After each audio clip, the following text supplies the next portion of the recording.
Bentrovati al meteo.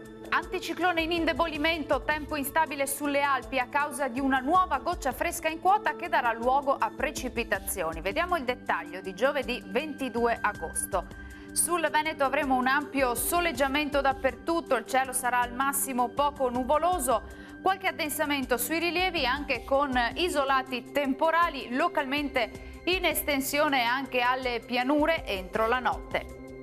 Temperature minime tra 18 e 23 gradi, valori massimi compresi invece tra 29 e 31 gradi. Ci spostiamo ora sul Friuli Venezia Giulia, dove avremo una giornata soleggiata ovunque con cielo al massimo poco nuvoloso. Tuttavia sarà possibile qualche piovasco sui settori montuosi, bel tempo invece altrove. Temperature minime tra 20 e 23 gradi, massime tra 29 e 30 gradi. Uno sguardo infine al Trentino Alto Adige, dove sarà soleggiato ovunque al mattino, poi tenderà a peggiorare col passare delle ore con qualche acquazzone a carattere sparso.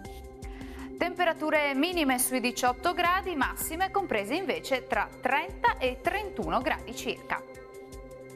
Bene, dal meteo di Antenna 3 per ora è tutto, io vi do appuntamento al prossimo aggiornamento. Arrivederci.